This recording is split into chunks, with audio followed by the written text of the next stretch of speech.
The word came down at dawn, and by noon the Duke of Ravensmoor had banished his wife to the one place in the kingdom no living soul would willingly go.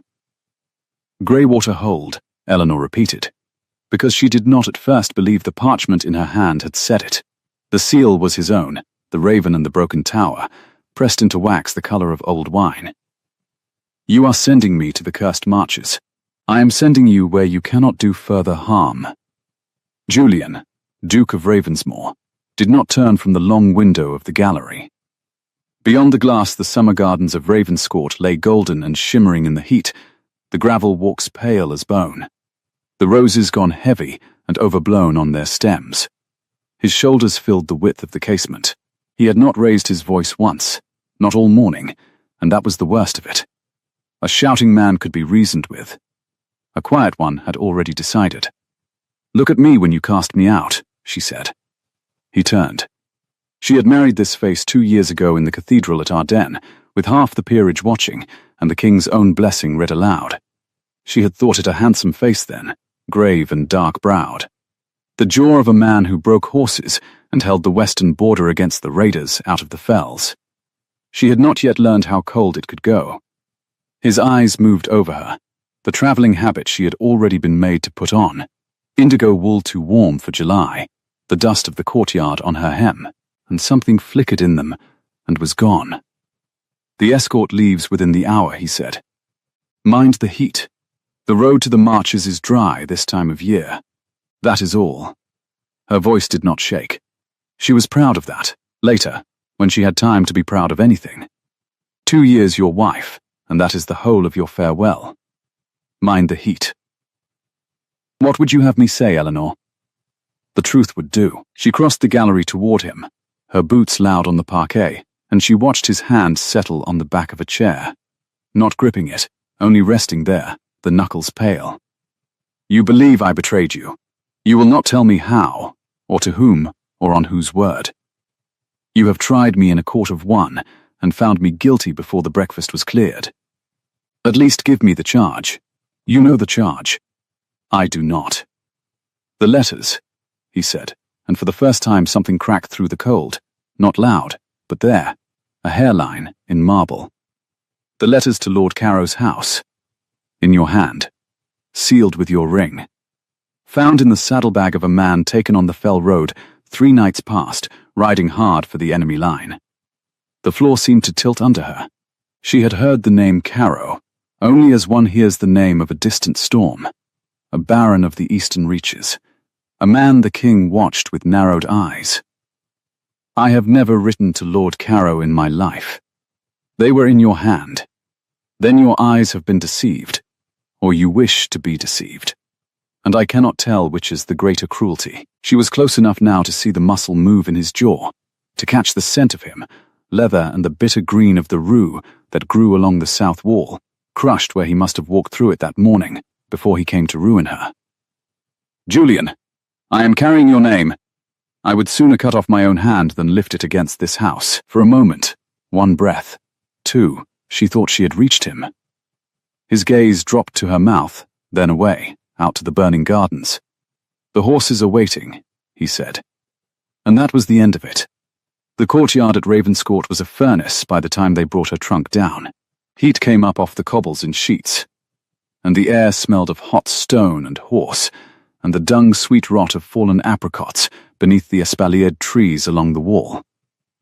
6 men of the ducal guard sat their mounts in the white glare, sweating in their leathers, none of them meeting her eye. At their head was a grizzled sergeant she knew by sight, Halloran, who had taught her to sit a horse properly her first winter as a bride, laughing at her town manners, kind to her then. He was not laughing now. He swung down and held the stirrup for her without a word, and she saw that his hand was not quite steady on the leather. "Sergeant Halloran." She kept her voice low, for him alone. "How long is the road?" 5 days, my lady, if the wells along the high track are not dry." He hesitated. 6, more like, in this heat. "And what waits at the end of it?"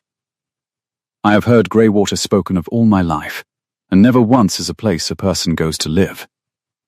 The old soldier's throat worked. Above them a window stood open on the gallery, and though she did not look up, she felt the shape of her husband behind the glass, watching his wife loaded onto a horse like a debt being paid. "It is a border keep, my lady," Halloran said carefully. Older than the duchy. It holds the mouth of the Greywater Pass, where the fell country comes down into the kingdom. There has been a garrison there since before anyone's grandfather. You are not answering me." "No, my lady." He looked at the cobbles. "Folk say the hold is cursed. They say the last 3 commanders sent to hold it did not, that they came to grief, each within a season. They say the well runs bitter, and the men there have forgotten how to be men. The Duke's father shut it up half a ruin, and let the wild garrison rot. Nobody is sent to Greywater who is meant to come back." He drew a breath. "I am sorry. You asked for the truth, and I'll not lie to a lady who once shared her bread with me on a cold road." "Thank you, Halloran." She set her foot in the stirrup, and rose into the saddle, and the indigo wool stuck to her at once in the heat. "That is the first honest thing anyone has said to me since the sun came up." They rode out under the raised portcullis, and Eleanor did not look back at the window. She had decided, somewhere in the last hour, that she would not give him that. Whatever he saw of her going, he would see her spine, and not her face. The road climbed. For 2 days it ran through the soft country she knew, wheat going gold, hedgerows white with the last of the elderflower, villages where children ran out to gape at the riders, and then shrank back when they understood whose colors these were, and where they rode. The word went ahead of them. Somehow, it always did. By the second evening the cottagers had stopped coming out at all. Doors closed as the column passed. Once, at a crossroads shrine, Eleanor saw an old woman make a sign against ill fortune in their direction, and she understood it was not meant for her, but for the destination stitched into the very banner above her head. On the 3rd day the country changed. The green failed by degrees. The hedges gave way to dry stone walls, and then to no walls at all. Only the long brown shoulders of the fells rolling up to a sky bleached almost white with heat.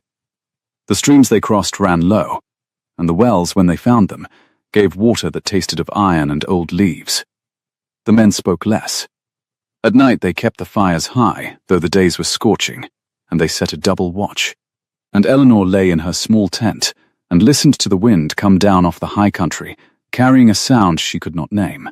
Not quite a voice, not quite the cry of a bird, a thin keening that ran along the edge of hearing, and then was gone. "The fell wind," Halloran said, when she asked him at the cold grey breakfast. "It does that in the passes. The men don't love it." He did not say what the men believed it was. He did not have to. On the 5th day they came to Greywater. She smelled it before she saw it. Wood smoke gone sour, and under that the green stink of standing water, of a moat or a cistern, left too long.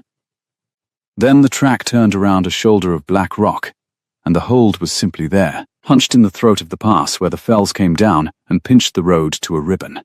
It was built of the same dark stone as the crags around it, so that at first the eye could not tell where the mountain ended and the wall began. One tower had lost its top to some old violence and stood jagged against the sky. The banner above the gate hung limp and faded, its device worn to a ghost. Crows lifted off the battlements as they approached and wheeled, calling, and did not settle again. "Sweet mercy," murmured one of the young guardsmen behind her, and then went quiet, ashamed. The gates stood open. That was the first wrong thing. A border keep at the mouth of an enemy pass, in the dry weeks of campaigning season, and the gate hung open like the mouth of something asleep. No sentry called the challenge. No horn sounded. Eleanor walked her horse under the broken arch and into the bailey, and reined up, and what she saw there she would carry the rest of her life. Men. Perhaps 40 of them, perhaps fewer. It was hard to count, because they did not stand like soldiers in any order, but lay and sprawled and crouched in the shade of the walls like things washed up by a flood. Their leathers were green with mold at the seams. One sharpened a blade with no edge left to sharpen, the stone going back and forth, his eyes on nothing. Another sat in the full hammering sun with his face turned up to it, lips moving. A cook fire smoked weakly in a corner, with no one tending it. The whole place stank of men who had stopped washing because there was no longer any reason to, and over it all hung that thin keening on the wind. Closer now, threading down out of the broken tower, a figure detached itself from the shadow of the gatehouse and came toward her, a big man gone to ruin, his beard matted, a captain's sash filthy across his chest. So, his voice was a ruin too, cracked and amused. His Grace sends us a lady, a fine lady, in her fine blue, all the way up the dry road. He looked her over and laughed, and the laugh turned into a cough, and the cough ended, and he spat. What did you do, my lady, to earn grey water? Burn down a church? Poison a bishop? Behind him a few of the men had roused enough to watch, their eyes flat and curious. Doesn't matter. Nothing matters here. You'll learn that. The hold takes the spine out of a body, week by week, and then you stop minding. We've all stopped minding. Haven't we, lads? No one answered him. The blade went back and forth on the dead stone.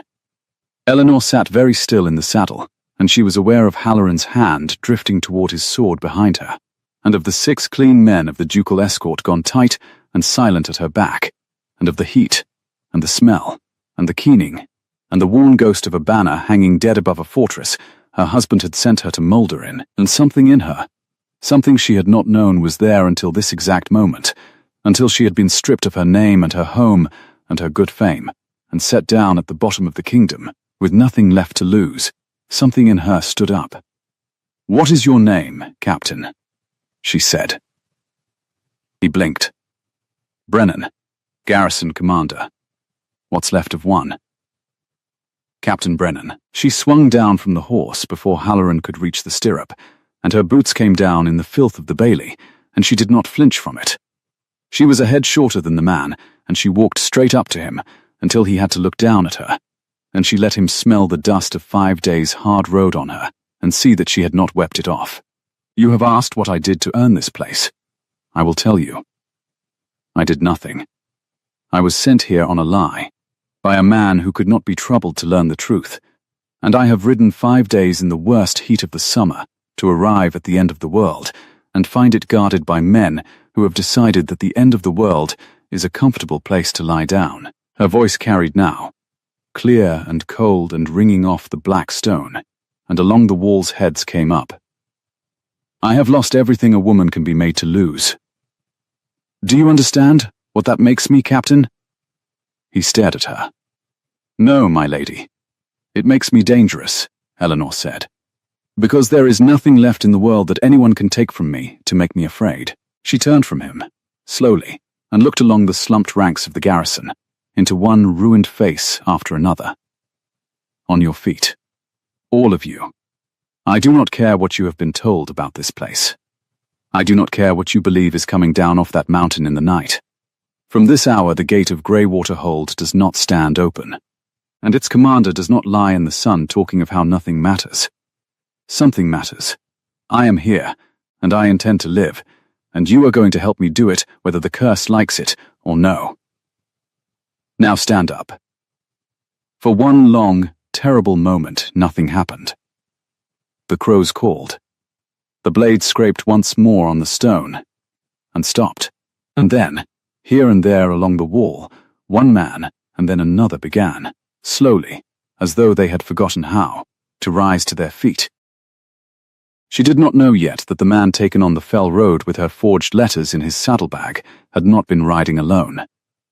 She did not know that Lord Carrow's true correspondent sat even now at Ravenscourt, close enough to the Duke to pour his wine. She did not know that the thin keening in the broken tower was not a curse at all, but a thing with a name and a cause, and that finding the cause would be the first stone she laid in a wall that would one day astonish a kingdom. She knew only that 40 broken men were getting to their feet, because a banished woman had told them to, and that somewhere 5 days south a Duke believed he had buried her. He had not. He had planted her. That night, when the gate was shut and barred for the first time in longer than any of them could remember, Eleanor stood on the wall walk in the cooling dark and looked north, into the black mouth of the pass where the enemy country began, and she listened to the keening, and she did not look away from it. my lady." Halloran had come up the worn steps behind her, quiet for a big man. He would have to start south again at dawn. His orders were to deliver her and return. "I'd not leave you here. If you'll say the word, I'll take you up behind me and we'll ride for the coast and a ship, and let his grace whistle for his prisoner. And you would hang for it, and I would run for the rest of my life with a stranger's crime on my back." She shook her head, watching the dark. "No, Halloran, I am done running before I have begun. A lie sent me here. I mean to send the truth home, in its place." She glanced at him. "When you reach Ravenscourt, will you carry a message for me? Any words you like, my lady. Tell him nothing." She turned back to the pass, and the wind off the high fells lifted the loose hair at her temple, warm and strange, and smelling of stone. Let him hear nothing of me at all. Let him wonder. A man who wishes to forget a thing cannot bear, in the end, to be allowed to. Give him silence, Sir Jaunt. It will cost him more than any letter I could write. Below them in the bailey, a fire had been built up properly for the first time, and a man was singing, badly, hoarsely, half remembering the words of some marching song from a war that was over. It was a wretched sound. It was the most hopeful thing she had heard in 5 days. Eleanor of Ravensmoor, banished wife, mistress now of a cursed and crumbling hold at the end of the kingdom, stood on the wall through the first watch of the night, and began, very quietly, to plan. Dawn came to Greywater, the colour of cold ash, the sun lifting somewhere behind the fells, but never quite clearing them, so that the light in the bailey was grey before it was gold. Eleanor had not slept. She had sat the first watch, and most of the second on the wall walk, and when she came down at last her legs were stiff with cold, despite the promise of heat already gathering in the throat of the pass, and her good indigo wool was stiff, with the dust of 5 days. She found Halloran in the gateway with his horse saddled, and the 6 clean men of the escort drawn up behind him. Blinking in the half-light, eager as men are eager to put a cursed place at their backs. "My lady." He had shaved, somehow, scraped his jaw clean with cold iron water, as though he meant to ride south looking like a soldier of the duchy, and not a man fleeing a tomb. "We'll make the wheat country by nightfall, if the high wells hold. I've left you what we could spare, 3 sacks of meal off the pack mule, and a wheel of hard cheese, and my second sword, because the one on that captain's hip hasn't been drawn since the old king's reign by the look of it." "You have given me more than the Duke did," she said. "He gave me a road and told me to mind the heat." The old sergeant looked at the cobbles. A crow dropped from the broken tower and crossed the bailey low, and the men flinched as one, all 6, and were ashamed, and Halloran did not flinch at all, because he had set his mind to other things. "You're certain, my lady. There's still room behind my saddle. I am certain." She put her hand on his horse's neck. The beast was warm and real, and smelled of honest sweat, and she held on to that. "Ride safe, Halloran, and remember what I asked. Not a word of me. Not how I looked. Not what I said. Not whether I wept on the road. Let my husband have the whole silence of the marches for his answer. It's a cruel gift to give a man." He gathered his reins. "He gave me a cruel one first." She stepped back. "Go." He went. She climbed to the wall walk to watch them down the dry track, 7 small figures dwindling along the brown shoulder of the fell until the heat shimmer took them, and they were gone, and the dust of their going hung gold in the slanting light, and then settled, and there was nothing on the southern road at all, only the empty land and the iron smell of the morning, and, behind her, threading down out of the broken tower, the thin keening of the fell wind that the men believed was a curse.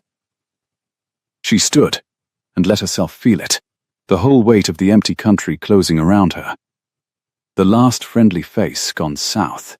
Then she turned her back on the road and looked down into the bailey, where 40 ruined men were beginning, slowly, to wake and remember that someone had told them to stand. "Captain Brennan," she called down. "Where do you take your water?" By full morning the heat had come into the bailey like a hand pressing flat, and Eleanor had her answer, and it sickened her. They took their water from a cistern sunk in the rock at the foot of the broken tower, a black mouth of standing green, scummed at the edges, breeding its own small flies, and beside it, a windlass, with a rope gone furry with rot. She stood over it with her sleeve across her mouth, and Brennan beside her, swaying a little on his feet though the sun was barely high, his breath sour, his eyes red-rimmed and amused. "Cursed water," he said comfortably. "Runs bitter, like everything here. You'll not change it, my lady." 3 commanders tried. Captain Voss had the men dig a fresh well by the south wall, struck rock at 6 feet and gave it up. Captain Aldous sent to the Duke for an engineer, and the engineer took one look at the place and was on the road south by morning. He laughed his ruined laugh. Aldous didn't last the autumn after that. None of them lasted. The hold takes the heart out of a man, and then it takes the rest. How? Eleanor said. How what, my lady? How did they come to grief? You speak of 3 commanders gone in 3 seasons as though it were weather. Tell me how. Voss, Aldous. The third. What was his name? Something shifted behind Brennan's red eyes, a wariness surfacing through the ruin. Marlowe, Captain Marlowe. He looked away, up at the jagged tower against the white sky. Voss went off the north wall in the dark. Walking the watch, they said, and the curse took him over the edge. Aldous wasted, wouldn't eat, wouldn't sleep, sat up listening to that. He jerked his chin at the keening. Marlowe rode out one night into the pass and didn't come back, and we found his horse 3 days later, with the saddle empty. That's how Greywater unmakes you, my lady. One way or another. You'd do better to let the gate stand open, and the men lie soft, and trouble nothing. Trouble nothing, and the hold leaves you be. The gate stays shut. She turned from the foul cistern. And the men do not lie soft. There is a stream in the gully below the east wall. I crossed it riding in. Low, but running, and running water does not breed this. She pointed at the green scum. From this hour every man fit to carry a yoke carries water up from the gully twice a day, and this pit is drained and limed, and we see what is at the bottom of it. Where are your stores of lime? A keep this old will have lime. Brennan's amusement curdled. You'll work them in this heat? They'll not do it. They've forgotten how to be ordered, my lady. I'm telling you for your own good. They'll smile at you and do nothing, and you'll wear yourself to a thread against them, and then one morning you'll understand, the way I understood, that there's no point to any of it, and you'll let the gate swing open again and lie down in the sun like the rest of us. That's the curse. It isn't ghosts, it's understanding. It was, she thought, the truest thing the ruined man had said, and the most dangerous. She looked at him a long moment, at the captain's sash gone the colour of dishwater across his chest, and she understood that he was not cruel, and not even wholly her enemy. He was a warning of what waited for her if she failed. You may be right, Captain, she said. We will find out. But you will not unmake my orders by smiling, and you will not lie in the sun while I drain this pit, because if you do, the men will watch you and learn that orders here are a kind of joke. So you will take up the first yoke yourself. She held his red gaze, and did not blink. And the men will watch you do it. That is how we begin. A wry voice spoke up from the shade of the gatehouse, where an old man sat plucking a thin hen, the cook, she would learn, a leathery relic called Maddox, who had outlasted 4 commanders by the simple method of being too sour to unmake. Begging the lady's pardon, he said, not looking up from the hen, but I've not seen the captain carry so much as his own dinner in a 12-month. This I'll stay awake for. A sound went through the watching men, not a laugh. They had forgotten laughter, but the ragged ancestor of one, a loosening. Brennan's jaw worked, the whole bailey hung on it in the hammering heat, the flies droning over the green water, and Eleanor stood with her chin up and her ruined gown and her borrowed sword, and waited to learn whether she commanded anything at all. Brennan picked up the yoke. He did it with a curse and a sneer, and he did it badly, slopping half the first load down his own leg as he came staggering up from the gully, and the men did not cheer because they had nothing left to cheer with. But they watched. Every one of them watched. And when the captain had made his second trip a young soldier, with a burn scar pulling one eye half-shut spat on his hands, and took up the next yoke, without being told. And then there were 2 of them on the path. And then 4. By the worst heat of the afternoon there was a line of them going down to the gully and coming up streaming and grey-faced, and the foul cistern was sinking inch by inch toward its secrets, and Eleanor worked the windlass herself until her palms blistered and split, because she had understood that here she could order nothing she would not first do. It was the burn-scarred lad, Wat, the others called him, who found the first wrongness, and he found it at the bottom of the cistern. They had drained it by evening to a black sucking ooze, and Wat went down on a rope with a rushlight to clear the silt from the rock spring that fed it. And he came up too fast, hauling on the line, his half-shut eye wide, and the whole of him shaking. "There's a grate," he said. "Down at the bottom, my lady, set in the rock where the spring comes through, an iron grate. And it's... somebody's stopped it. Packed it. There's wool and pitch, and old sacking rammed in behind the bars, so the good spring water can't come through, but a trickle, and what stands in the pit goes foul for want of moving." He swallowed. "It's not old work. The pitch is still soft." Eleanor went down herself. Brennan called it madness. She went anyway, skirts knotted up out of the muck, the rope burning her split palms, down into the cool, stinking dark, where the rushlight guttered and the rock wept around her. And it was as the boy had said. The spring came clean and cold out of a cleft in the living rock, the way it must have come for 1,000 years to feed a fortress, and someone had set their will against it. The iron grate was crammed and corked, deliberate, patient work, the pitch laid on in layers over weeks, so that the men of Greywater drank standing rot and called it a curse, and lost their hearts to it season by season, and never once thought to ask whether the bitter water had a hand behind it.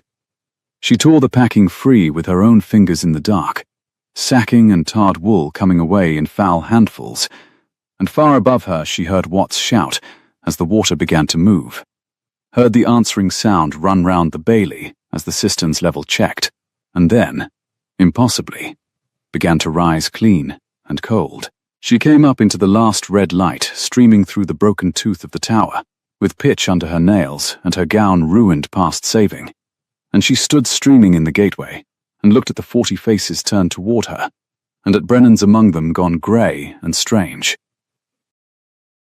"There is no curse on your water," she said. "There is a man's hand on your water. Patient, practiced, working in the dark, over months, to make this place into exactly what every soul in the kingdom already believed it was, a hold that unmakes the men sent to hold it." She let that settle.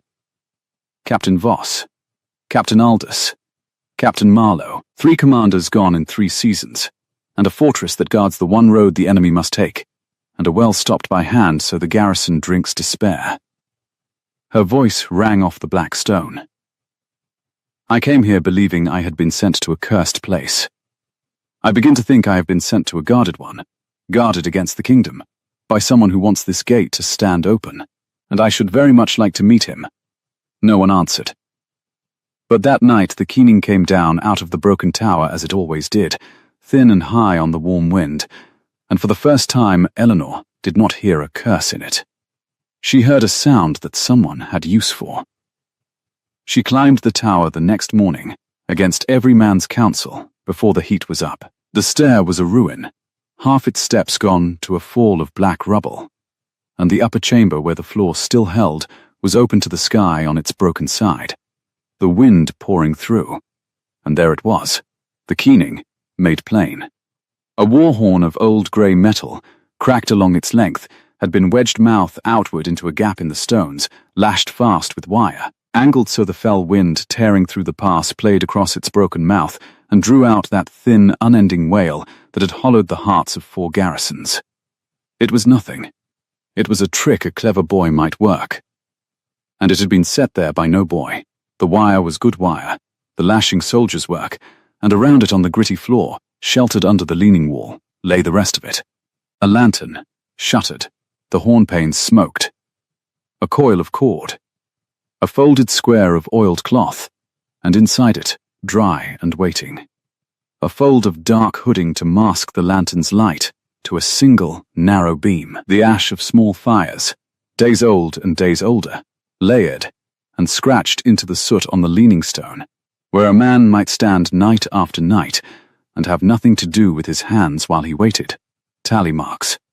Scores of them. Counting something. Counting nights, or counting answers, from somewhere out across the Black Pass, where the enemy country began. Eleanor crouched over the lantern in the wind, with her heart going hard and slow. Someone in this hold, someone who had been here through 3 commanders and was here still, climbed this tower in the dark and showed a masked light north into the pass, and the keening horn kept the frightened garrison from ever climbing up to see it done. The forged letters in her own hand, sealed with her own ring, taken on a man riding for the enemy line. A baron the king watched with narrowed eyes, and now a signal fire at the very mouth of the road into the kingdom, tended patiently while a fortress was made to rot from within. It was all one hand. She did not yet know the face of it, but it was all one hand, and that hand had reached from the high gallery at Ravenscourt, where her husband had cast her out, all the way to this broken tower at the end of the world, and she had been the chaff thrown up to hide the grain. My lady. Watt's voice, small from the head of the broken stair. He had come up after her, brave past his fear. What is it? What's up here? Proof, she said. She gathered the lantern, the cord, the oiled cloth, the masking hood into her ruined skirt, careful as a woman gathering eggs. Proof that I am not the only liar's tool in this story, Watt. Say nothing. Not to the captain, not to your own pillow. Someone here climbs to this room, and I do not yet know his name, and until I do, he must believe his curse is working. She looked at the tally marks scored deep in the soot, and he must believe I am too busy with the water to look up. It was 3 days later, with the cistern run sweet, and the gate barred each dusk, and the men beginning, barely, grudgingly, to walk like soldiers again, that the South Road gave up a rider. He came alone in the white blaze of midday, on a blown horse, in the dust-grey livery of a ducal courier, and he carried a packet sealed with the raven and the broken tower. Eleanor took it on the wall above the gate, so the whole bailey might see that messages came to Greywater, as to any garrison of the duchy, that they were not forgotten, not wholly cast off. She broke the seal with her thumb where she stood, in the heat, with the courier's horse blowing below and the men watching, and she read. The orders were brief, and they were cold. The escort of 6 guardsmen and Sergeant Halloran, already gone south, though the writer plainly did not know it, were recalled at once to Ravenscourt. The Lady Eleanor's household allowance was reduced by half against the disordered state of the realm's finances. The garrison of Greywater was to be held at its present strength, and on no account reinforced, the hold being of no present strategic worth. It was signed with the Duke's name. It bore the Duke's seal. And it was not the Duke's hand. Eleanor stood very still on the hot stone and read it again, and the bailey, and the heat, and the courier's blowing horse, all drew away to a great distance, because she knew Julian's hand the way she knew his step on the gallery floor, knew the hard downstroke of his J, the way he crossed his letters as though striking something out, the impatience of him in every line. She had 2 years of his terse notes, folded in the bottom of her trunk. And this was beautiful. This was patient. The hand that had written here had studied Julian's writing, and copied it with the loving care of a forger, and got it almost perfect, perfect enough for a clerk, perfect enough for the king's own court, but not perfect enough for the woman who had loved the man behind it. It was the same hand, she would have wagered her soul on it, that had written letters to Lord Carrow's house, and sealed them with a ring that was not its own, and tucked them into a saddlebag to ruin her. Bad news, my lady? The courier called up, uneasy under her stillness. News, she said, that has told me a great deal more than its writer intended. She folded the false orders along their false creases. Who gave you this packet? At Ravenscourt, whose hand put it into yours? The man scratched under his helm. The steward of the chamber. My lady. As always. Master, he caught himself, glanced at the gate, lowered his voice though there was no one near him in all that empty land. Master Crail, him that keeps the Duke's correspondence and pours at his table, has done these 3 years. 3 years. Voss, Aldous, Marlowe, 3 commanders in 3 seasons. A man at the Duke's elbow these 3 years, who kept his correspondence, who could copy a hand and lift a seal and slide a packet of ruin into a courier's bag, and who had, perhaps, a second man in this very hold climbing a broken tower to show a light north. Eleanor's hand closed on the folded parchment until the wax cracked. "Master Crail," she said softly, "I shall remember it." She did not yet know the worst of it, that the false orders forbidding reinforcement were not idle cruelty but careful preparation, clearing the board before a stroke already in motion. She learned that part at dusk. The horn from the pass came as the light failed, not the keening of the broken war horn above her, but a true horn, deep and answered, sounding once from the black throat of the fells, and then again, nearer. What reached the wall walk first, and then Eleanor, and Brennan after her, with his sword drawn at last, and his face for once entirely awake, and they stood together looking north into the dimming pass, where the heat of the day still shimmered off the rock. And there was dust on the high track. A great deal of dust, hanging gold in the last light, the kind that is raised not by a probe of a dozen raiders come to test a closed gate, but by a column, by horses and men in numbers, moving down out of the enemy country toward the one road into the kingdom, toward a fortress they had been promised would be rotten, ungarrisoned, blind, its well stopped and its men unmade, and its gate left hanging open like the mouth of something asleep. Sweet mercy, Watt whispered. The same words the boy had whispered 5 days ago at the sight of the hold, and this time no one shamed him for it. Brennan turned to her, and all the ruin had gone out of his face, leaving something older and more frightened underneath. "My lady, we are 40 men, and half of those forgot how to hold a wall a year ago, and there's no help coming. You read it yourself. No reinforcement. The Duke's own order. The Duke's order was a lie," Eleanor said. She did not take her eyes from the gold dust rising in the dark pass, from the deep horn sounding a third time closer. Her split palms ached on the cold stone. "Every part of this place has been made ready for this night by a patient hand. The water, the curse, the open gate, the men with their hearts taken out, the order that strips us bare and forbids us aid.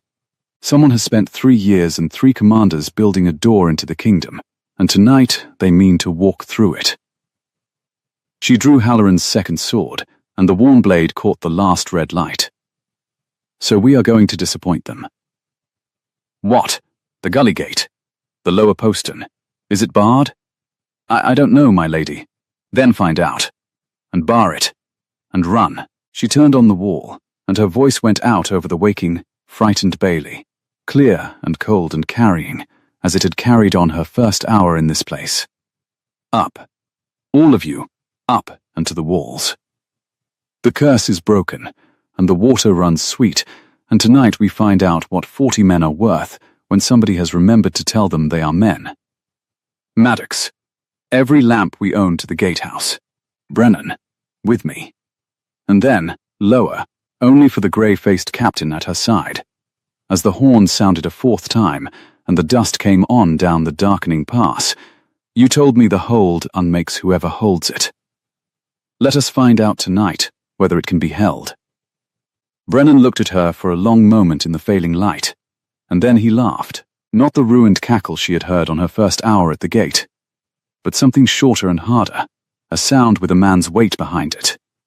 "Held," he said. "God help me. I'd half forgot the word." He turned and bellowed it down into the bailey, and his voice cracked on the first try and held on the second, and that was Greywater all over. Broken, then holding. "To the walls, you idle dogs. To the walls, or by morning you'll wish the curse had taken you soft in your sleep." They came. Slowly, stumbling, half of them still shaking the long stupor out of their limbs. But they came, snatching up rusted pikes and bills from the armory Eleanor had made them scour 2 days past, jamming caps over matted hair, and the bailey that had lain like a flood rack for a year began, in the blue dusk, to move with purpose. Eleanor went down among them with Halloran's sword bare in her blistered hand and gave her orders short and plain, because she had learned in 5 days that frightened men cannot hold a long sentence in their heads. You and you, the gatehouse. Bar the wicket, drop the beam, and pile every stone you can lift behind it. A burn-scarred face swam up before her. What? The lower postern by the gully? Is it barred? Barred and braced, my lady. I did it myself, and I drove a wedge under it besides. His voice climbed thin and high. But the wood's old. It's that old. If they bring iron to it, then we hold the wall above it so they never bring iron to it. Maddox. She turned, and the old cook was already there at her elbow, his leather face entirely calm, a long carving knife thrust through his belt, and an armful of lamps clutched to his chest like a man bringing kindling to a hearth. Every light we own to the gatehouse, and oil, and the brazier lit. I want that gate as bright as noon when they come to it. Men fight what they can see. They lose their nerve at what they cannot. There's a wisdom in that, Maddox allowed, squinting up at her over the lamps. 4 commanders I cooked for, and not one of them thought a hungry man fights better by lamplight than by dark. They thought a great deal, those 4. Pity it never kept them breathing.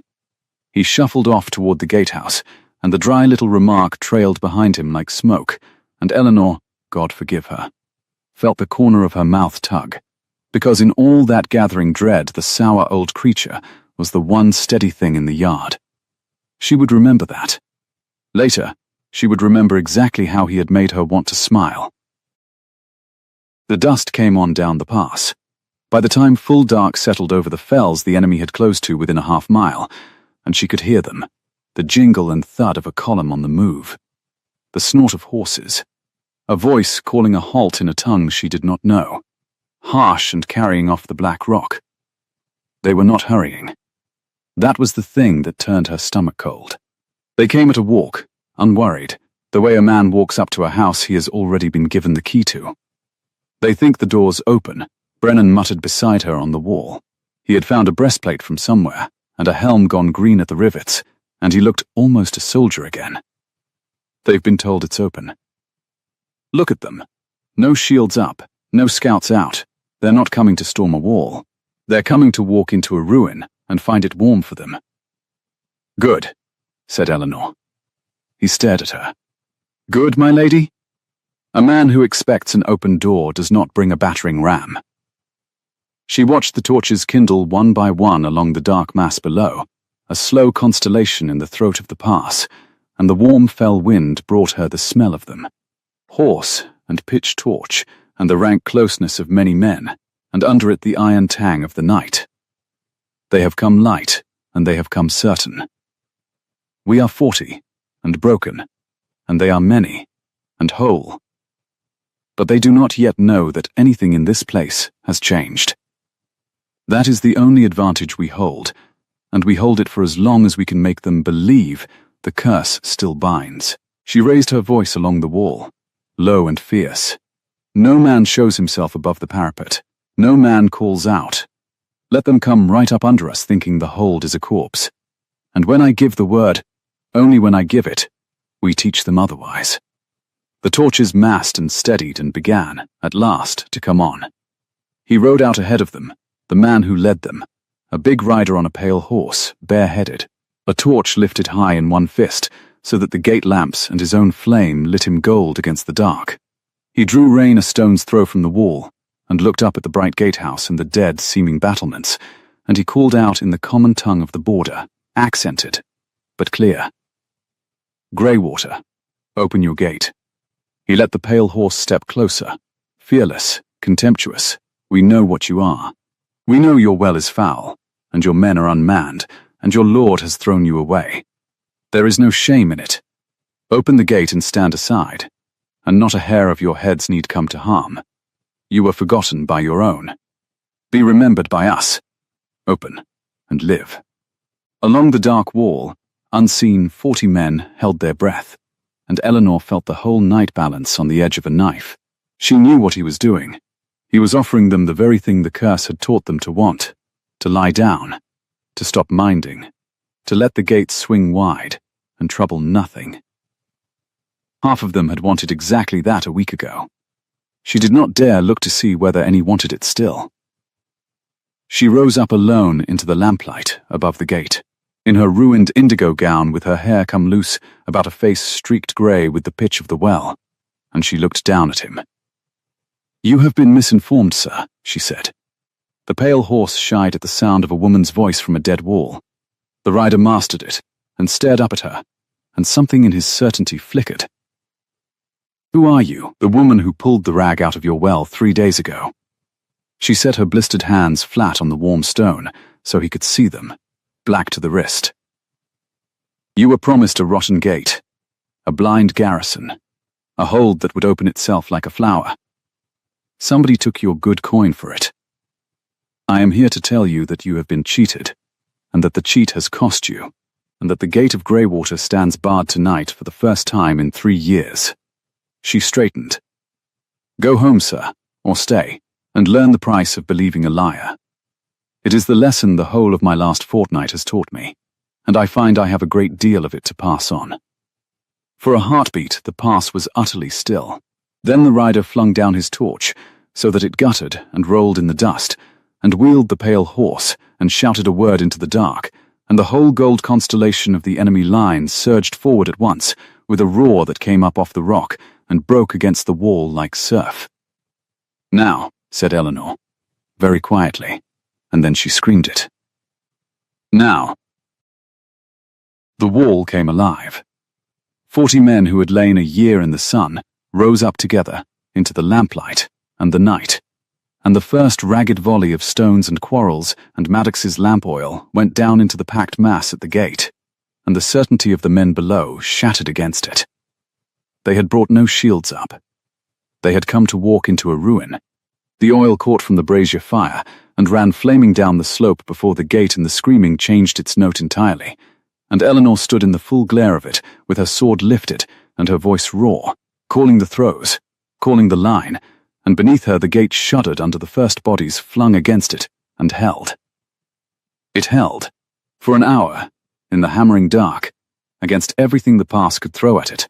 The gate of Greywater held, and Eleanor began, against all sense, to believe. It was the noise that warned her, not the noise at the gate. That was a single vast continuous roar she had stopped hearing the way one stops hearing a river. It was a different sound, behind her and below. That snagged at the edge of her ear, the way the keening had snagged at it on the road.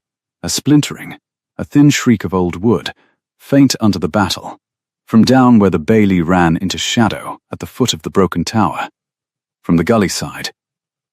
From the lower postern, Wat had swit to her, he had barred and braced and driven a wedge beneath. She turned from the gate fight, with her heart gone wrong in her chest, and she looked down into the dark of the bailey, and she saw the light.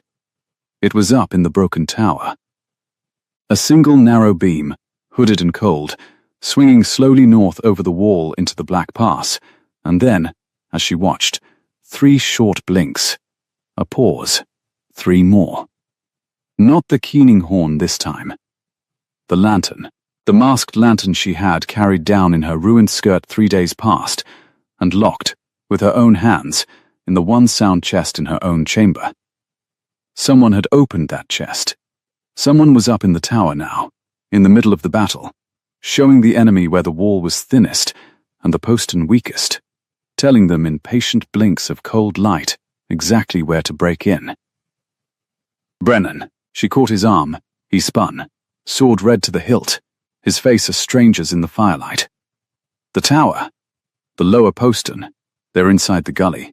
Someone's signaling them in. Hold the gate. Hold it whatever it costs. The gate is nothing if they're behind us. My lady, you can't go down there alone. Hold the gate." She was already gone, down the worn wall stair 2 at a time, Halloran's sword in her fist, into the dark below, where the lamplight from the gatehouse did not reach. The bailey was a country of shadows. She ran through it with the battle a red glare at her back, and the broken tower a black tooth ahead, and as she came past the drained cistern, a shape lurched out of the dark at her, and she near ran herself through with her own blade before she saw the burned, scarred face. What?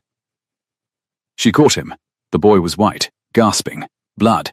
She would not name it so even in her own head. She made it only dark and wet, soaking one sleeve from a gash along his forearm. What? The postern. It's stove in, my lady. His teeth were chattering, though the night was warm. I went down when I heard it go. There's men in the gully, in the dark. 3, 4. They've got iron bars and they had the wedge out already, my lady. The wedge I drove.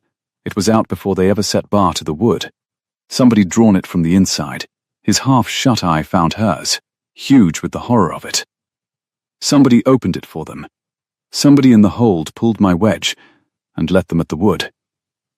How many are through? None yet. I jammed it again. I put my shoulder to it, and a man helped me. An old man. He came down with a knife and helped me brace it and told me to run for you. What swayed? Maddox. Maddox came down and held the postern with me and sent me to fetch you. He's down there now alone, with his carving knife holding the door. My lady, you have to. The world went very quiet and very clear. Maddox. The old cook who had outlasted 4 commanders by being too sour to unmake. Maddox, who had been at Greywater longer than any soul living, through Voss and Aldous and Marlowe, 3 commanders gone in 3 seasons, while one leathery man went on plucking hens in the gatehouse shade. Maddox, who had brought every lamp in the hold to the gate with his own hands not 1 hour past. Every lamp, so that the bailey behind would lie in perfect dark while a cold beam swung north from the tower. Maddox, who had made her want to smile. What? She said, and her voice was not her own. When you came on the postern. The light in the tower. Was it showing before you went down, or after? The boy blinked at her, not understanding. After, my lady. It started after. I came up out of the gully, and I looked back, and there it was, up top, swinging. He swallowed. Maddox said it must be one of the enemy got up there. He said to tell you to look to the tower while he held the door. Yes, Eleanor said softly. I am sure he did. She turned from the boy and looked up at the broken tower, where the cold beam still swung its patient signal north into the dark. 3, and 3, and 3, and she understood the whole shape of it at last. The way one understands the shape of a room when the lamp is finally brought in. That the hand which had stopped the well and hung the keening horn and tended the fire through 3 murdered seasons was not out across the pass in the enemy country at all. It had been here the whole while. It had carried her lamps to the gate. It had stood at her elbow and made the dry little jokes that kept her steady, and it had sent the one boy brave enough to climb the tower down into the gully on a lie, so that nobody would go up the broken stair while the signal burned. Stay here, she told Watt. Bar yourself in the gatehouse with Brennan. If I do not come down, tell him everything I have told you, and tell him the cook is the curse, and let him do what soldiers do. She tightened her grip on the sword. I am going up. My lady, your hands, the boy began, and then she was already climbing. The broken stair was worse in the dark and the heat than it had been by day. The fallen rubble shifted under her boots. The wind poured down through the gaps in the wall thick with the smell of the pass, pitch and horse, and the green stink of the gully below. And over all of it now, the wet copper reek of a fight. Twice she went to her knees on the slick stone, and put her ruined palms down on the grit, and bit back the cry of it, and climbed on, up out of the noise of the gate, up toward the cold light. Below and behind her the battle roared and flickered. Ahead, the narrow beam swung and blinked. Swung and blinked. Indifferent. Methodical. 3, and 3, and 3. She came up through the broken floor, into the open chamber where the sky showed through the leaning wall, and there he was. Maddox stood with his back half to her, at the gap in the stones, the masked lantern in his 2 hands, working its hood with the easy patience of a man who has done a thing 10,000 times. His carving knife lay on the gritty floor beside him, clean. He was not holding any postern. He had never gone near the gully. He was humming, very low, under the wind, the same hoarse marching song the soldier had half remembered her first night, when she had thought it the most hopeful sound in 5 days. "You will want to set the lantern down, Maddox," Eleanor said. He did not start. He did not even turn at once. He finished the count he was on, 3 slow blinks, a pause, and only then did he lower the hood and let the beam go dark, and turn, and look at her across the wind-scoured chamber, his leather face entirely calm in the faint glow of the battle leaking up through the floor. "Now that's a shame," he said. "I did rather hope the boy would keep you at the gate a while longer. He's a good boy. Brave, too brave by half, that's what killed the others. You know, the brave ones. Voss went up this very stair, after this very light, the brave fool, on a black night much like this one." He clicked his tongue. "Long way down off the north wall. From here. Terrible accident. The curse," everyone said. "You stopped the well." Her voice came out level, and she was distantly amazed at it. "You hung the horn. You sent Watt down into the gully on a lie. 3 years, 3 commanders." She made herself say the rest. "And the lamps. You carried every lamp in the hold to the gate tonight with your own hands, so the bailey would be dark behind us while you climbed up here. A man likes his work tidy." Maddox set the lantern down on the leaning stone, gently, beside the tally marks scored deep in the soot. His tally marks, 3 years of them, counting the nights, counting the answers from across the pass. "You've been a great trouble to me, my lady, and I'll own I didn't see it coming. 40 broken men, and a thrown-away wife. Master Crail wrote me you'd be no trouble at all. A spoilt court lady, he wrote, who will weep in her chamber and trouble nothing." The old eyes glittered. "He's a clever man, Crail, but he's never once in his life had to manage anyone he couldn't bribe or frighten, and I don't think he reckoned on the one you can't do either of those two, the one who's already lost the lot. You said it yourself that first hour. I heard you. Nothing left to take, so nothing left to fear." He shook his head, almost fond. "I should have stopped your well twice over the night you rode in." "Crail," she held to the name like a handhold on the broken stair. "Master Crail, who keeps the Duke's correspondence. Who copied my hand to Lord Carrow and sealed it with a ring that was not mine. Who wrote the orders today in my husband's hand to forbid you reinforcement." The pieces seated themselves one by one, cold and certain. "You are his man here. You have been his man here for 3 years, opening this door a crack at a time, and tonight you mean to open it wide. Tonight it's opened, my lady." Maddox glanced, almost regretful, toward the dark pass, or it would be, if you'd been a slower climber. They're in the gully wanting only the word that the postern's clear. One more signal and they're up the wedge Watt braced and into your bailey from behind, while every man you've got is screaming at the front gate. He spread his empty hands. "It's not personal. You seem a fine enough lady, but there's a road into the kingdom under this rock, and a great many people on the far side of the fells have paid a very great deal of money to be sure it stays open, and you're standing on it." He bent for the lantern. "Don't," Eleanor said. "Or what?" He smiled at her, gentle, terrible, and lifted the masked light. And his thumb found the hood. "You'll run an old cook through? You've never cut anything in your life but your meat at table, my lady. I've watched you a fortnight. You blistered your own hands sooner than order it done. You haven't got it in." She did not let him finish, because she had learned, this fortnight, that a frightened person cannot hold a long sentence in their head, and that she herself was very frightened indeed. She crossed the chamber in 3 strides over the shifting rubble, and struck the lantern from his hands with the flat of Halloran's sword, and it spun away and smashed against the leaning stone, and the cold beam died in a scatter of horn and oil. And Maddox was faster than any leather-faced old cook had a right to be. The carving knife was up off the floor, and in his fist between one breath and the next, and he came at her low and certain with 3 commanders' worth of practice behind it. They closed in the dark, in the wind, on the broken floor above the burning gate. He was old, and she was spent, her palms split and slick, her arm leaden from an hour of calling the wall, but she was taller, and she had reach, and she had Halloran's good blade against a kitchen knife, and behind everything she had the thing he had named himself, and could not take back, She had nothing left in all the world that he could threaten her with. He fought to open a door. She fought because the door must not open. She turned his first thrust on the cross of her guard and felt the jar of it run up to her shoulder. She gave ground over the rubble and nearly went down, and did not. And when his hand closed on the wreck of her sleeve and hauled her toward the gap in the wall, toward the long black drop where Voss had gone, she let him pull, and turned with the pull instead of against it the way Halloran had taught her to turn a horse, and put the old man's own weight and her shoulder together, and sent him past her. His boot found the loose stone at the lip of the gap. The wind took the rest.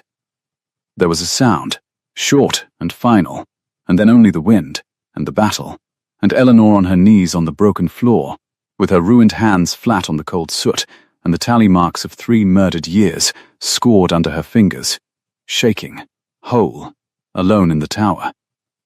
She did not let herself kneel there long. Below her the gate still roared, and the enemy still waited in the gully for a signal that would not come now, and that, she understood, climbing to her feet with the wind tearing at her, was the very thing she could turn against them.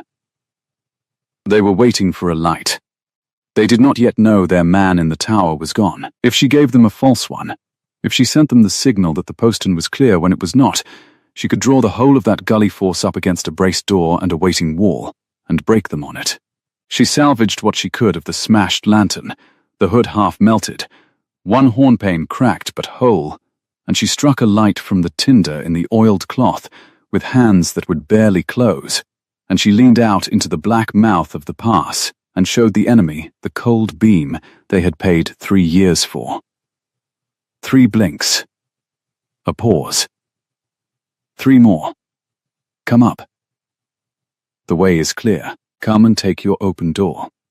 Then she ran for the stair, and the gate, and the gully wall, shouting Brennan's name into the dark before she had even reached the bailey, because she had perhaps 100 heartbeats to set a trap before the men below the wall came swarming up the wedge that Watt had braced, believing themselves expected, believing the curse had kept its bargain, and the only soul in all of Greywater who knew the truth of any of it was a banished wife with shredded hands and a borrowed sword, standing alone at the bottom of the kingdom, the night not half over, the column at the front gate undiminished, and the worst of it, she felt it settle in her chest cold and sure as she came down into the firelight, still to come.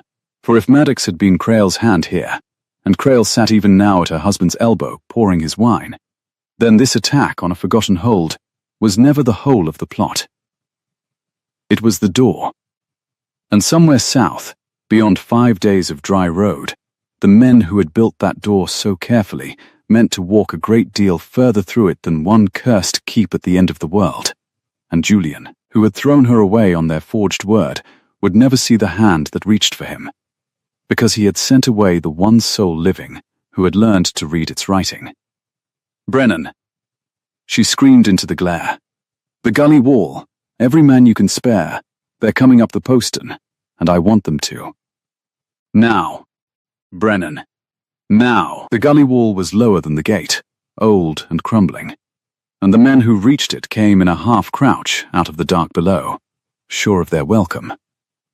Eleanor saw them through the gaps in the parapet, as she came tearing down off the stair, shapes rising up the braced postern in the green stink of the gully, hand over hand, hauling at the wedge Watt had driven. The wedge that her false signal had told them was already drawn. They had seen the cold light blink 3 and 3 from the broken tower.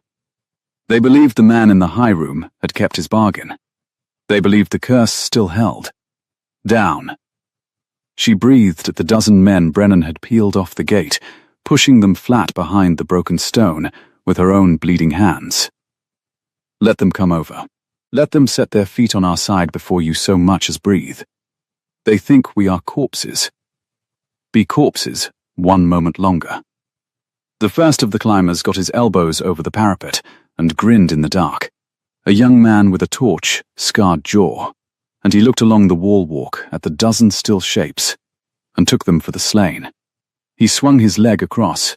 He opened his mouth to call the rest up. "Now," said Eleanor.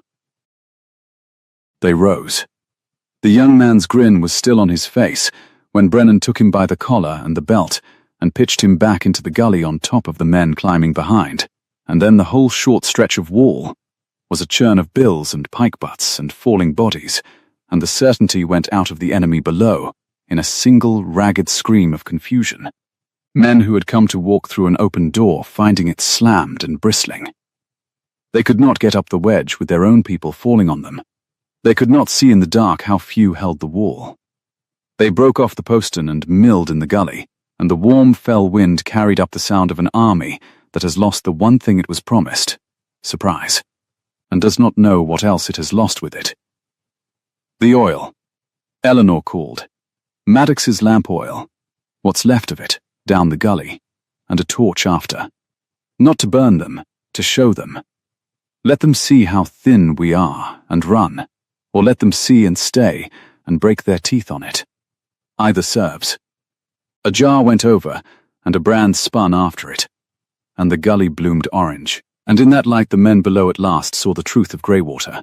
Not a tomb, but a wall held by waking men, and a woman in a ruined indigo gown standing tall in the firelight with a sword in her shredded hand, calling the line. They ran, first in ones, then in a flood, back up the gully into the dark of the pass, and the deep horn that had sounded so certain 4 times now sounded twice, broken, calling the column off the front gate too, and the gold constellation of torches that had pressed against the hold for an hour wavered, drew apart, and began to stream north into the throat of the fells the way it had come. They're going. Brennan stood swaying against the parapet, his green riveted helm gone, a long shallow hurt across his brow he had not yet noticed. My lady, they're going. We held it. He said the word as though it were in a foreign tongue, the way he had said it on the wall before the first horn. We held the gate. You held the gate. Eleanor lowered the sword at last, and her arm shook so that the point dragged in the grit. I only reminded you that you knew how. Dawn came up grey behind the fells, and then, for the first time in 5 days, gold, true gold, spilling over the high ridge into the throat of the pass, and down into a bailey that was no longer a flood rack of broken men.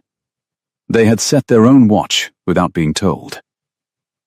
Someone had got the cook fire going properly, and at that thought Eleanor's chest went tight and cold, because the man who had tended that fire for 3 murdered seasons was no longer in the world to tend it, and she had been the one to send him out of it.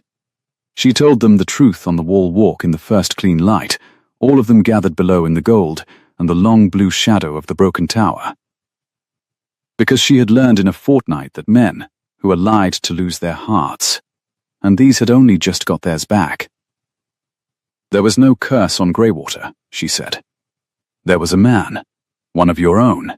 He stopped your well with his own hands, and hung the horn that wailed in the night, and showed a cold light north to the enemy across the pass, season after season, and 3 good commanders came to grief, because they went looking for a ghost, and never thought to look for a cook. A sound went through them, low and terrible. Maddox served a man called Crail, who sits at the Duke's right hand 5 days south, and pours his wine. Crail forged the letters that ruined me, and sent me here for chaff, to hide his grain. And last night, when the door he had spent 3 years building was meant at last to open, an old man went up that tower to swing the light one final time, and he did not come down. She let it stand plain. She would not dress it. I went up after him. Only one of us came down. I will carry that to the end of my days, and I will not pretend to you it sits easy. But the door is shut, and the men who paid for it are running north, with the morning behind them. Watt, white-faced, his arm bound in a strip of someone's shirt, was the first to find his voice. Then it's over, my lady. We won. They're gone. They are gone from here. She looked north, where the dust of the broken column still hung faint over the high track. But a door this carefully built was never meant to let one raiding column through. What? Hear me, all of you. She turned to face the gold-lit bailey. Why stop a well 3 years to open one cursed keep at the end of the kingdom? Because this is the gate. Beyond this pass the land runs soft, and open all the way to the heart of the realm. And there is a baron in the east the king watches with narrowed eyes, and a man at the duke's elbow with a gift for other men's handwriting. This was the door. What comes through a door is the whole of the army behind it. And every soul south of these fells believes Greywater is a ruin that fell in the night, believes it because the man who built the lie made certain they would. Her voice dropped, and they leaned to catch it. No one is coming to relieve us. No one even knows there was a battle. The kingdom is blind, and the only eyes that can see are 40 men at the bottom of the world, and a wife everyone south of here believes is weeping in her chamber. Brennan wiped the hurt from his brow at last, and looked at his reddened hand as though surprised by it. Then what would you have us do, my lady? We've held the door. We can't hold the whole kingdom with 40 men. No, she smiled then, and it was not a gentle thing. So we are not going to hold. We are going to ride.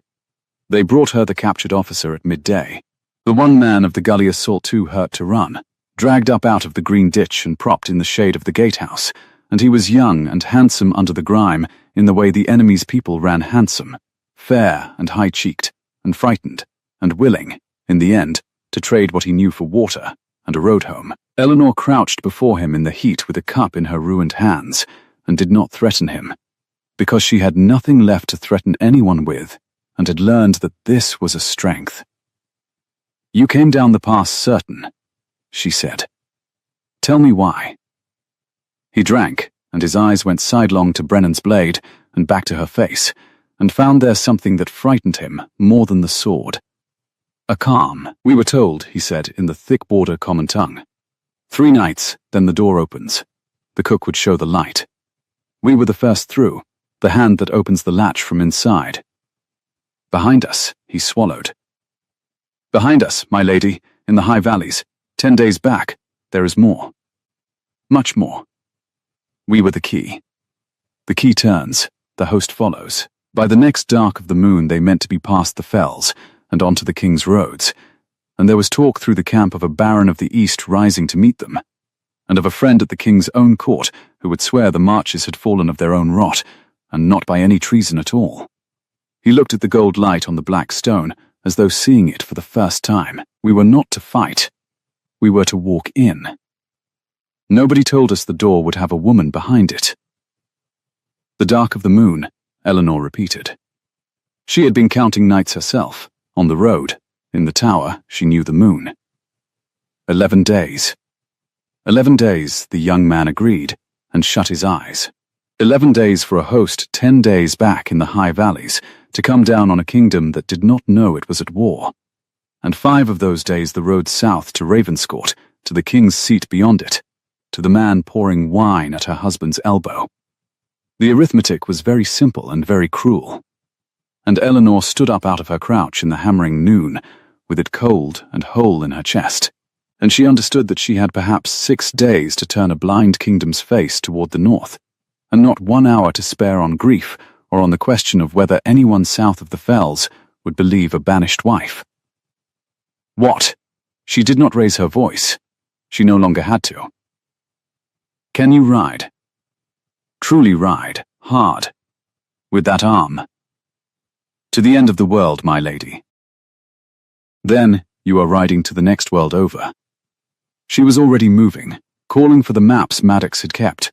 There were maps, good ones, in the dead man's tidy stores, the maps of a man who needed to know every garrison and every road. There are 6 border keeps strung along these fells between here and the soft country.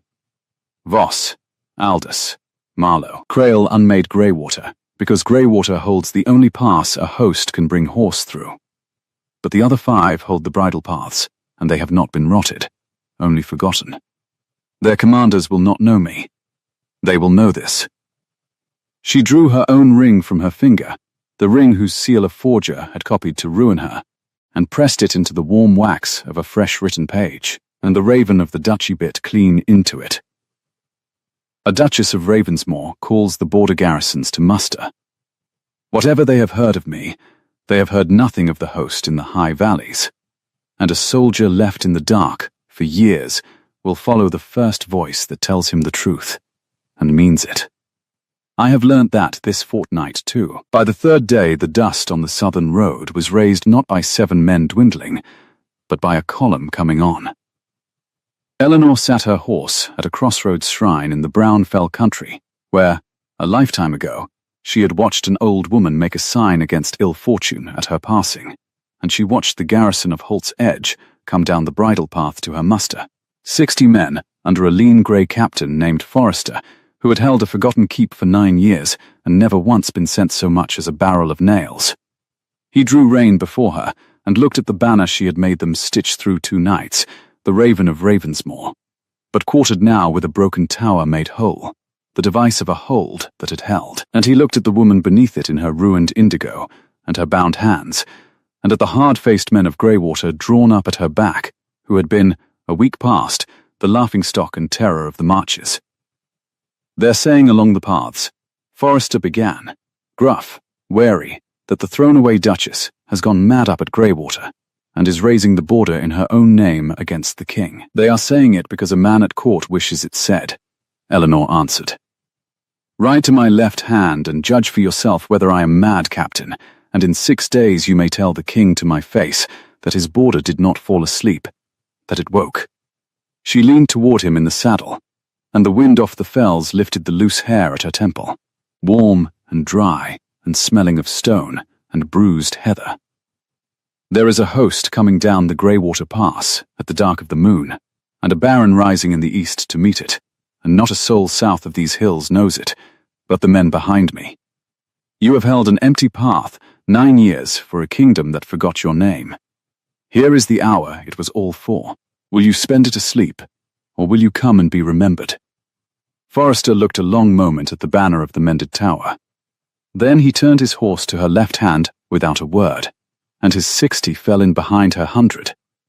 And the column that left the crossroads shrine was no longer a garrison fleeing a tomb. It was the beginning of an army.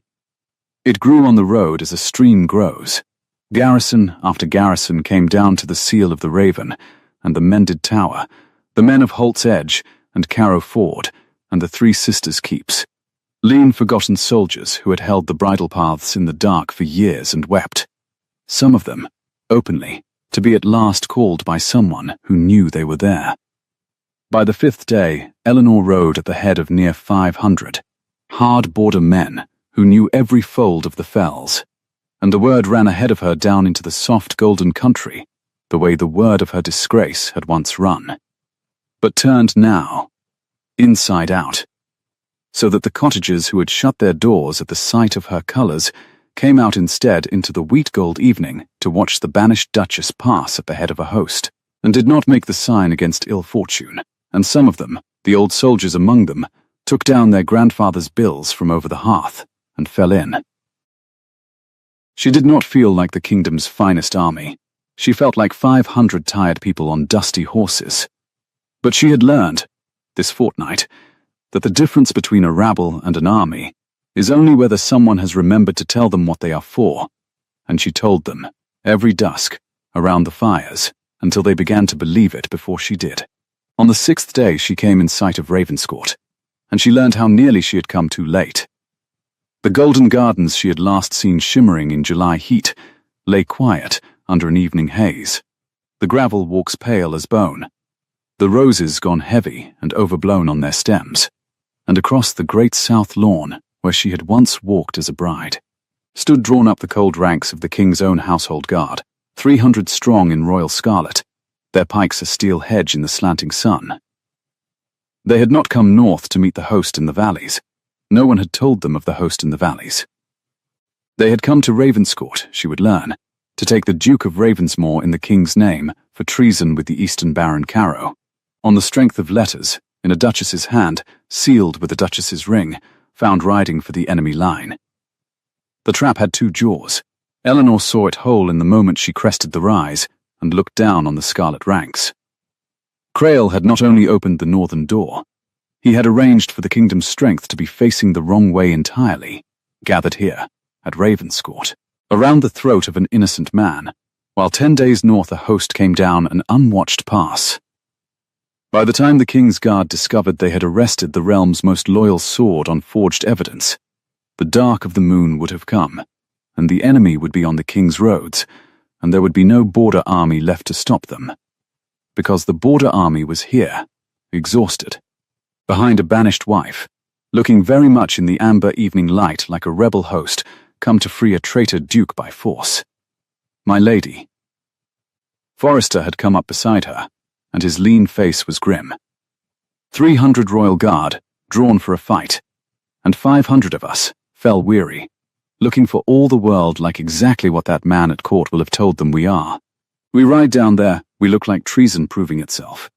They'll lower the pikes, and we'll have a battle on the king's own lawn, border against crown, and whoever's left standing, the man in the valleys wins. It was the lowest moment Eleanor had known, lower than the gallery, lower than the bailey, lower even than the broken tower in the wind. She sat her horse on the rise above the gardens where she had been a bride, and she looked at the steel hedge around her husband, and the old cold belief rose up in her like bitter water from a stopped well. That Julian had cast her out without a charge she could answer. That he had chosen, on a forger's word, to believe the very worst of her. That the man down there, in the ring of scarlet, had never truly seen his wife at all, only the convenient shape of a traitor, and would not see her now though she came at the head of an army to save his life. He had thrown her away in an hour. He would not, she told herself, looking down at the cold pikes, believe her in 1,000. My lady? Forrester said again. Lo, your word. My word, Eleanor said, is that we do not ride down there as an army. She unbuckled Halloran's sword from her hip and handed it, scabbard and all, to the astonished captain. An army proves the lie. Hold the host here, on the rise, in plain sight, where they can be counted and seen to do nothing. 500 men standing still on a hilltop with their hands from their hilts is not a rebellion. It is a question the king's men will have to ask before they answer. She gathered her reins. And I am going to go down and answer it. Alone, with empty hands and a saddlebag full of the truth. They'll take you. They'll clap you in irons beside him. Then they will have both of us in one room. Eleanor said, which is exactly where I need us to be. She rode down the long slope into the gardens of Ravenscourt, with her hands open on her thighs and a herald's white cloth tied to her whip. And the scarlet ranks turned to face her, and a captain of the household guard rode out with a dozen at his back and his pike levelled. And behind him, in the ring of steel on the south lawn, she saw Julian.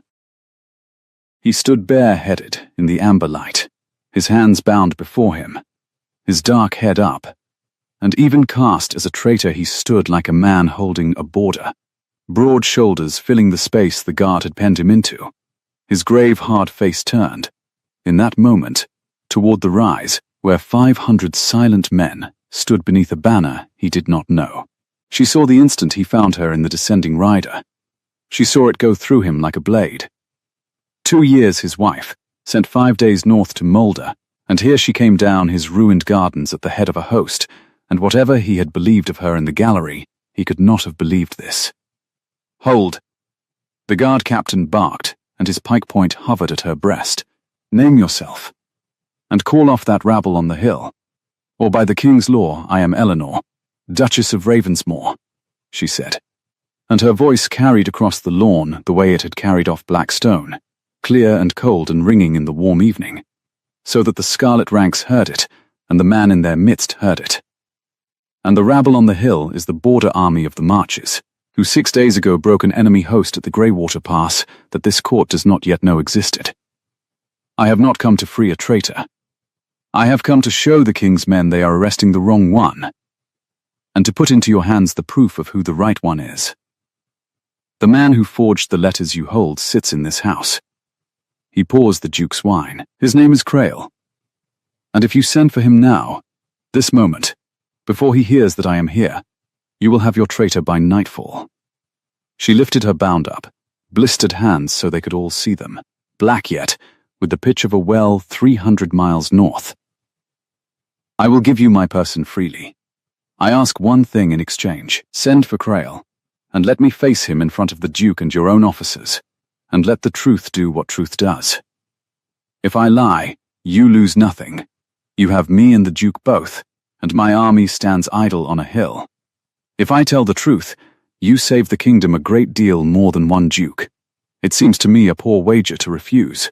The guard captain was a hard man, and not a fool, and he looked from the woman with the ruined hands to the silent, disciplined host on the rise that had, indeed, done nothing, and made no move to free anyone, and he weighed the cost of being wrong.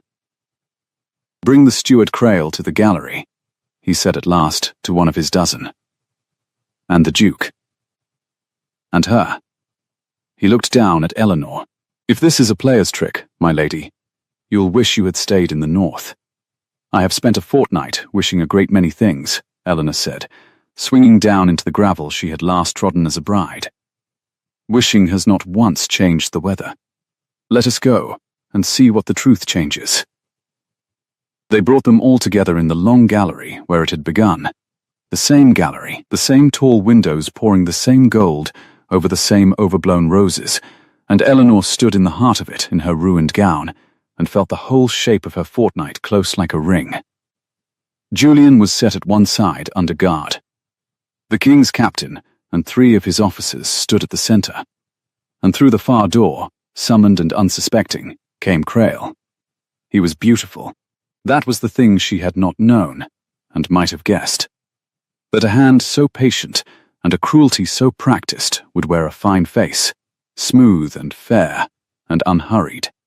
A man of perhaps 30 in sober dark velvet, with a silver chain of office across his breast, and the quiet, courteous eyes of someone who has never once in his life raised his voice, because he has never once needed to. He came in smoothing his cuffs, mild, attentive, the very picture of the loyal steward answering his master's call.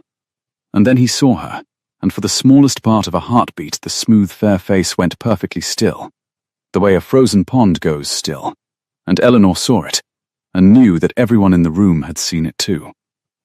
"Master Crail." She did not let the silence grow. "You wrote that I would weep in my chamber and trouble nothing. I have come 300 miles to tell you to your face how poorly you read me." "My lady." He recovered as smoothly as water closing. "Forgive me, we had word you were unwell in the north. I rejoice to see you restored. Though I confess I do not understand," he turned, all gentle bewilderment, to the king's captain, "why a banished traitress is permitted to stand in this gallery and address an honest servant of the crown." "Because the honest servant of the crown," Eleanor said, "kept a man at Greywater Hold these 3 years to stop the garrison's well and signal an enemy host down the pass. And that man, before the door closed for good, told me your name."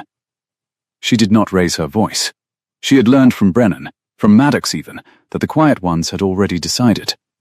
And she had decided. His name was Maddox. He cooked there.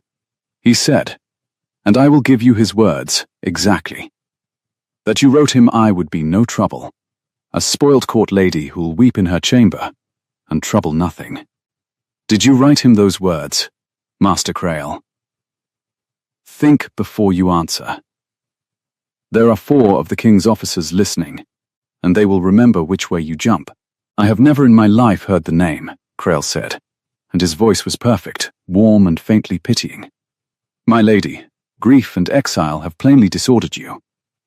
A cook at the end of the kingdom, telling tales? Against this?" He spread his elegant hands. "I have served his grace 3 years. I keep his correspondence. I have given the king's own officers the letters, in her hand, my lord's, sealed with her ring, that prove her commerce with the rebel Caro. That is not a tale. That is wax and ink. Where is hers? A dying cook's whisper in a cursed tower? No, Eleanor said. Mine is wax and ink too." And she opened the saddlebag at her hip. She laid it on the long table between them piece by piece, in the gold light, and she made them watch her do it, because she had learned that men believe what they see done with hands. The masked lantern, its hood half melted, one hornpane cracked, the coil of cord, the square of oiled cloth, and the orders, the false orders, sealed with the raven and the broken tower, recalling her escort and forbidding Greywater reinforcement, which she unfolded and turned and set before the king's captain with one black-nailed finger laid against the signature. "This came to me 6 days ago," she said. "It bears the Duke's seal. It bears the Duke's name. Captain, you have seen the Duke's hand on 100 dispatches in this campaign. Read it, and tell this room whether the Duke of Ravensmore wrote it." She held the captain's eye. "And then take up one of the letters Master Crail gave you, the letters in my hand that ruined me, and lay the two beside each other. The same forger drew them both. He is very good. He is good enough to deceive a court and a king. He copied my husband's hand and my own with the same loving care, and he made only one mistake in 3 years." She turned, at last, to Julian, who stood bound and silent and white to the lips at the side of the gallery. He never reckoned that a wife might know her husband's hand the way she knows his step on the floor. "I have 2 years of your terse little notes folded in the bottom of my trunk, Julian. I knew this was not yours before I had read 3 words of it. It is too patient to be you. You never in your life crossed a letter as though you were striking something out, except when you crossed me out, and that you did in person."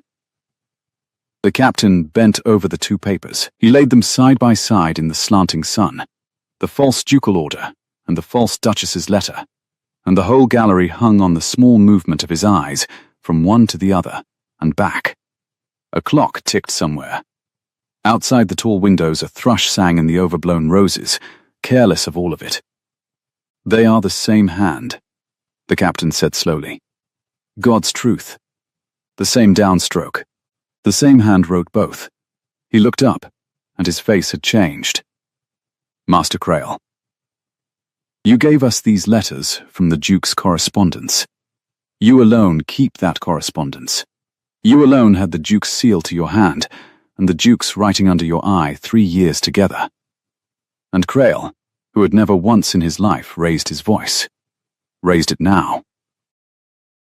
It happened very fast. He went for the door he had come in by, and he was quick, and there was a small bright thing in his hand. Eleanor saw the silver wink of it. A poniard slid from his sleeve, and she understood, in the half-second she had, that a man with nothing left to lose is the most dangerous creature in any room, and that she was no longer the only such creature present. He meant to take the Duchess to the door with the blade at her throat and bargain his way out. He came at her smooth and certain and contemptuous, the way the rider on the pale horse had come at a wall he thought was a corpse. She did not run, because she had learned that running before you have begun is how you are lost. She turned with the rush instead of against it, the way Halloran had taught her to turn a horse, the way she had turned an old cook in a high, windy room. And she had no sword now, but she had her ruined hands, and she caught the wrist with the bright blade in both of them, and bore it down and aside, with the whole weight of a fortnight behind it, and Julian, bound as he was, threw himself across the gap between them, and took Crail to the floor of the gallery with his shoulder. And then the king's officers were on the steward in a scarlet wave, and the poniard skittered away bright across the parquet, and lay still. In the silence after, Eleanor stood breathing hard over the smooth, fair face pressed to the floor by 3 men's hands, and Crail turned his cheek against the wood and looked up at her, and the courteous mildness was gone at last, burned clean away, and what was under it was not a monster at all, but a small, cold, flat thing. The look of a man who had decided long ago that nothing mattered, and had spent his life proving it to everyone he could reach. "You should have wept in your chamber," he said. "So everyone keeps telling me," said Eleanor. They took him out. The captain gathered the lantern and the cord and the 2 damning letters with his own hands, and turned to Eleanor, and to her quiet astonishment went down on one knee to her in the gold light among the scattered evidence of her ruin. "My lady, there is a host coming down the Greywater Pass at the dark of the moon, you say, and a baron rising to meet it, and the king's strength facing the wrong way entirely." He rose. "The dark of the moon is 5 nights off. If your border men can ride, my border men can ride," said Eleanor, "and they know every fold of those fells in the dark, which the king's scarlet does not. Bring your 300, and join them to my 5.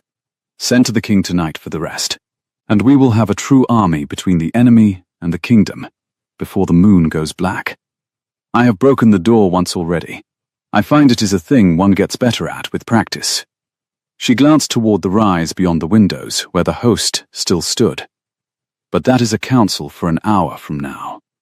First, her voice, which had not shaken once through any of it, betrayed her at last on a single word. First, will someone please cut my husband's hands free? They cut him free. The officers withdrew to the far end of the long gallery to give the Duke and Duchess of Ravensmore the only privacy a room full of soldiers can offer, which is the privacy of being studiously not watched, and Julian crossed the parquet to her, rubbing the marks of the cord from his wrists, and stopped an arm's length away, and looked at her, truly looked, the way he had not looked in the gallery a fortnight past, when his eyes had moved over her, and something had flickered and died. "I cast you out," he said. His voice was not cold now. It was wrecked. On his word. On wax and ink. "I tried you in a court of one and would not give you the charge, and I put you on a horse in July and told you to mind the heat, and sent you 5 days north, to a place I knew, Eleanor, was where men are sent who are not meant to return." His hand lifted toward her ruined ones and stopped, not daring. "And you came back at the head of an army to save the life of the man who did it to you. I do not understand it. I do not deserve to." "No," she agreed. "You do not." He flinched and took it, and did not look away, and she found that she loved him for the not looking away more than she had ever loved the grave, handsome face in the cathedral at Ardennes. "I asked you for the truth that morning," she said. "You gave me a road, so I will give you the truth now, since one of us must begin." She stepped closer, into the space his stopped hand had not dared to cross, and she took his hands and laid them over her broken ones so he would feel the pitch and the blisters, the whole cost of it, written into her skin. "I came back for you, because somewhere on a wall in the dark, between the well and the tower, I stopped being the woman you threw away, and started being someone who would not let a patient liar have the kingdom. And you, Julian, are part of the kingdom. The largest part, to me. God help my judgment.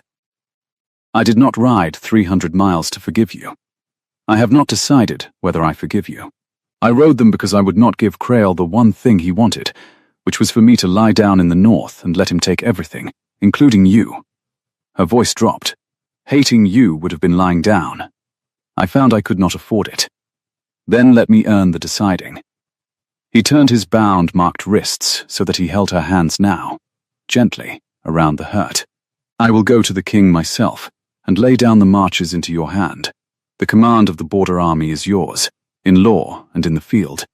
And I will ride under your banner to the pass and take my orders from my wife in front of the whole host, and let the peerage make of that what it will. I will give up the thing I have held longest, which is the belief that I am always the one who must be obeyed. It is the only cost I have that is worth anything." He bent his dark head. "It is yours, whether you keep me or not." It was, she thought, a real apology with a real cost, the surrender of the one power he had never in his life laid down, and she had learned this fortnight to know the genuine article from the forged. She stood in the gold light of the gallery where he had ruined her, with the thrush still singing in the overblown roses outside, and she felt the bitter water in her, the stopped well of 2 years and a fortnight, begin at last to move and run clean. "Keep you," she said softly. "You are a great deal of trouble, Julian. You forge nothing. You copy no one's hand. You cannot tell a true letter from a false one to save your life or mine, and yet I find I have ridden a very long way to be standing exactly here." She let him see it, all of it, the thing the rules of her old life would have had her keep behind her teeth. "Yes, I keep you. Now take your border army's first order. Send the swiftest rider you have to the king, and the second swiftest to your kitchens, because your wife has held a cursed hold, and broken a host, and unmasked your steward all on hard cheese, and stopped water, and she would like, before she saves the kingdom, to sit down at her own table and eat." The dark of the moon found the border army strung across the Greywater Pass in the warm summer dark, and what came down out of the high valleys to meet it found no open door and no rotten garrison. But the mended fortress at the throat of the fells lit like a beacon, and 5,000 men of the marches in the crown ranged in the night under a banner of a raven and a tower made whole. And the host that had been promised a kingdom for the walking turned in the high passes and did not come down. And the baron in the east, hearing of it, burned his treasonous letters and rode hard for the coast and was not seen in the realm again. There was a reckoning, and it was hard, and Eleanor was in the field for all of it, at her husband's side or ahead of him, and the kingdom that had once whispered the name Greywater as a curse learned to say it another way entirely. But that is the matter of histories, and this was only ever the story of a banished wife, and so it ends where such stories should, at a table, in the gold light of a late summer evening, 3 months on. They sat at the small table in the morning room at Ravenscourt that looked over the south lawn, where the roses had been cut back and would bloom better for it next year, and the long heat of July had eased into the mellow gold of September. And Eleanor's hands, healed now, scarred faintly across both palms, in a way no court glove would ever quite hide, broke bread, and passed it. Brennan held Greywater still, a true captain of a true garrison, and wrote her dispatches in a large painful hand. Watt was learning his letters from Forrester. The kingdom was awake. "I have had a petition," Julian said from the College of Heralds. "They are much exercised about the new quartering on our banner, the mended tower. They say there is no precedent for a device commemorating a fortress that was never lost, only nearly so, and they should like to know on whose authority it was granted." "And what did you tell them?" "That it was granted on the authority of the woman who mended the tower," he said, grave as ever, buttering his bread with great care, "and that if the College of Heralds wished to dispute the matter, they were welcome to ride 5 days north in July and take it up with the garrison directly. I find they have not pressed the point." He glanced up, and there it was at last in the dark grave face she had married. The thing that had been buried under 2 years of duty and a fortnight of cruelty, surfacing dry and warm and entirely unexpected. "I did mention there is a well at the far end, with a charming view." It was not much of a joke. It was, in fact, a very small and dry joke from a man who had not made one in the whole 2 years she had known him. But it caught her wholly off her guard, and she heard herself laugh. Really laugh, the sound startling them both, and she saw the startled pleasure of it go across his face. The wonder of a man learning he could make his wife laugh after all, and she put her scarred hand over his on the table in the September gold. "Mind the heat," she said. "Eleanor, no." She turned his hand over and laced her fingers through the scars and all. "You said it to me once and meant it as a farewell. I am saying it to you, and I mean it as a promise. There will be more roads, and more hosts, and more patient men in fine velvet, who think a kingdom is a thing one can take by stopping a well in the dark. And every time I will ride out into the worst heat of it, and so will you, beside me. Mind the heat, husband. We are neither of us the sort to be sent anywhere safe." Outside, a thrush sang in the cut-back roses, and the gravel walks were gold instead of bone, and the gallery window where he had once turned his back on her stood open to the warm evening air. "But we will mind it together. That is the whole of my terms. You accepted them once already, in front of the king's officers. I am holding you to them." "You hold everything to its terms," he said, and lifted her scarred hand to his lips and held it there. "It is the most alarming thing about you. I have decided I cannot live without it." And that was the end of it. Which is to say, the beginning. If this story warmed you, the banished wife who would not lie down, the cursed hold that held, the truth that rode home at the head of an army, then stay a while by the fire with us. Tell me in the comments which moment you loved best, the first hour in the Bailey, the night on the wall, or the small dry joke at the end that made a duchess laugh. Subscribe, and light the bell, and I will have another tale waiting for you when the candles are lit. Until then, from all of us at Adrian's fireside, mind the heat and rest easy.